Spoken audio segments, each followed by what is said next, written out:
అందరికీ నమస్కారం. మీడియా వాళ్ళకి కూడా నమస్కారం.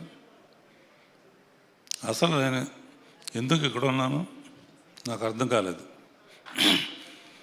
సాయిబాబా పిలిచాడు, హేమంత్ పిలిచాడు, ఈటీవీ వాళ్ళు పిలిచారు. నన్ను ఎందుకు పిలుస్తున్నారో నాకు అర్థం కాలేదు. తర్వాత మాట్లాడడానికి ఏదో ఒకటి ఉండాలి కదా అని ఆలోచిస్తే నేను అశ్రీదత్తు సాయిబాబా కలిసి ఫస్ట్ ప్రిన్స్ మహేష్ బాబుని ఇంట్రడ్యూస్ చేశాం. దానికి సాయిబాబానే ఎగ్జిక్యూటివ్ ప్రొడ్యూసర్గా ఉన్నారు. తర్వాత స్టూడెంట్ నెంబర్ 1 చేసాం, దానికి సాయిబాబానే. తర్వాత పెళ్ళి సందడి చేసాం, సంవత్సరం ఆడింది. తర్వాత అల్లు అర్జున్ ఇంట్రడ్యూస్ చేసాం, గంగోత్రి. తర్వాత మేమిద్దరం కలిసి రీసెంట్ పెళ్లి సందడి చేసాం. సో ఎంత కనెక్షన్స్, ఇన్ని సక్సెస్ఫుల్ సినిమాలు తీసి ఇప్పుడు నేను చెప్పిన పేర్లన్నీ పెద్ద హిట్లు. ఆ హిట్లలో భాగం సాయిబాబాకు కూడా ఉంది అండ్ ఈటీవీకి ఉంది. సో ఇన్ని సక్సెస్ఫుల్ సినిమాల ఎక్స్పీరియన్స్ అంతా కలబోసి కానిస్టేబుల్ కనకం అని చెప్పేసి ఒక లేడీ ఓరియంటెడ్ ఫిలిం చేయటం.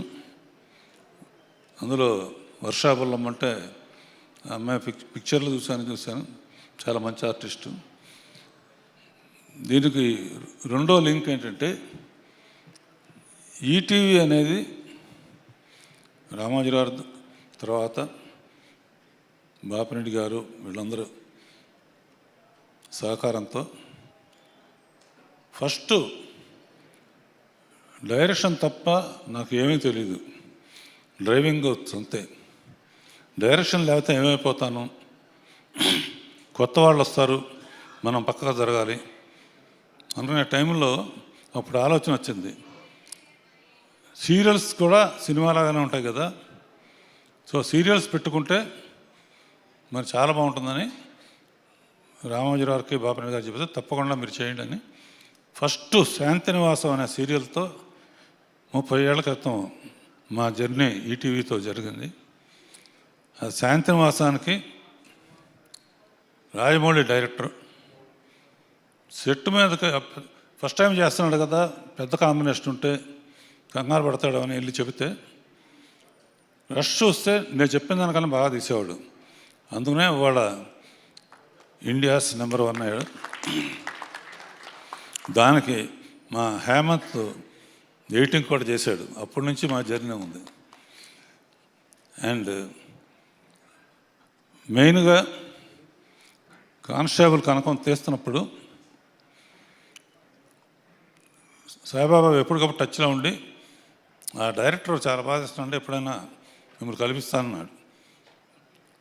డెఫినెట్గా ఇప్పుడు వచ్చే కొత్త తరం వాళ్ళందరూ చాలా అద్భుతంగా తీస్తున్నారు, మాకన్నా బాగా తీస్తున్నారు.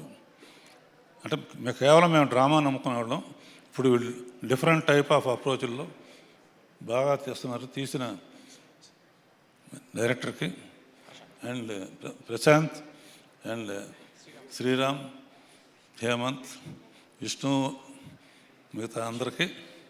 అట్లా సురేష్ బొబ్బులి నాకు ఒక పిక్చర్ చేసే గుర్తుందా నీకు? సర్కారు నౌకరు అని అద్భుతమైన పిక్చర్ తీసాం, డబ్బులు రాలేదు పర్వాలేదు, మంచి పేరు వచ్చింది. దానికి రికార్డింగ్ బ్యాక్గ్రౌండ్ స్కోర్ చేశాడు. తప్పకుండా ఈ మధ్య నీ పాటలన్నీ పెద్ద హిట్ అవుతున్నాయి, ఆల్ ది బెస్ట్. అవకాశం ఉన్నప్పుడు నాకు మళ్ళీ సాయికృష్ణ నితిన్ అవకాశం ఇస్తే మళ్ళీ నీతోనే చేస్తాను. సాయికృష్ణ నితిన్ ఈ మధ్య జాయిన్ అయినా కూడా చాలా లక్కీ హ్యాండ్స్ వీళ్ళిద్దరి. ఎందుకంటే వీళ్ళ కాంబినేషన్లో అన్నీ చూస్తూ ఉంటాను నేను. అన్ని పిక్చర్లు వీళ్ళు వచ్చిన తర్వాత ఈటీవీలో సినిమా తీసినవి అన్నీ హిట్లు అవటం, అది వీళ్ళ సెలక్షన్, వీళ్ళిద్దరు సెలక్షన్ కారణం.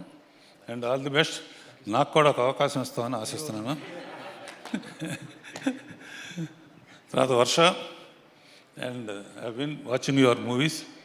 2-3 సార్లు ఏమైనా పెట్టుకోవడానికి ట్రై చేస్తే కాల్ షీట్లు లేవని చెప్పి, ఇక నుంచి ఎవరు అడిగినా కూడా కాల్ షీట్లు ఉండవు. తర్వాత రాజీవ్కి ఒక మనేద ఏదో ఇందులో లేవనుకుంటున్నావు, 10 క్యారెక్టర్లు ఇస్తున్నారు ఇందులో. ఎలాగంటే ఫస్ట్ ముసుగులు వేసుకొని వచ్చాడు చూసా, 10 అది నువ్వే.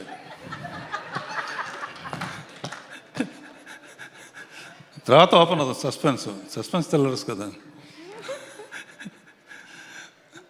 అలాగే ఇంకొక మామూలుగా నేను రాజీవ్తో సుమతో మాట్లాడి రాజీవ్ ఏమైనా చేస్తే సుమ కంప్లైంట్ చేస్తాను. ఎందుకంటే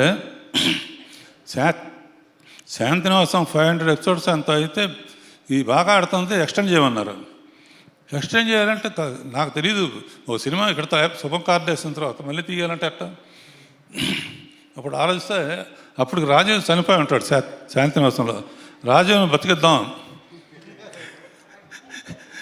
లోయలో పడిపోయాడు కదా, అక్కడ సుమ ఇతనికి ట్రీట్మెంట్ చేసి, ఆయుర్వేదం ట్రీట్మెంట్ చేసి పైకి తీసుకొస్తుంది. ఆ సినిమాలో నేను పైకి తీసుకురమ్మని చెప్పాను కానీ పెళ్లి చేసుకోమని చెప్పలేదు. అందులో పర్టికులర్గా ఒక సాంగ్, వేరే దాంట్లో సాంగ్ చేసాం రాజీవ్ను సుమ. అబ్బోజనం అబ్బబ్బోజనం ఇలా పెరిగిపోతే ఎలా భోజనం, ఇలా పాండవులేమో 5, కౌరవులు 1000 మంది. ఆ పాట చేసినప్పుడు ఇద్దరు అనుకున్నారు, ఆ నెక్స్ట్ అనౌన్స్మెంట్ మ్యారేజ్. ఇలా లక్కీగా వీళ్ళు నెక్స్ట్ తరం వాళ్ళు కనుక, లేకపోతే డేంజరు ఈ అమ్మాయి కూడా వచ్చేది. ఎవరితో యాక్ట్ చేస్తాడంటే పెళ్ళి ఒకళ్ళనే చేసుకోవాలి, అది గుర్తు. అండ్ పర్టికులర్గా ఈటీవీ విన్ ఇప్పుడు చేస్తున్న ప్రాజెక్ట్స్ అన్నీ కూడా నేను ఖాళీగా ఉండకూడదని కథాసభలో దగ్గర ఇప్పటికీ 10 తీశాను, అంటే 5 సినిమాల కింద లెక్క, 6 గంటలు అట్ట. అండ్ వాళ్ళ ఎంకరేజ్మెంట్ కానీ, నేను రిటైర్ అవ్వలేదు ఇంకా చేస్తానే ఉన్నాను నమ్మకం, ఒక కాన్ఫిడెన్స్ నాకు వచ్చింది. And I'm very happy, thankful to ETV. బంగారు కోడిపట్టు ఇక్కడ ఉంది,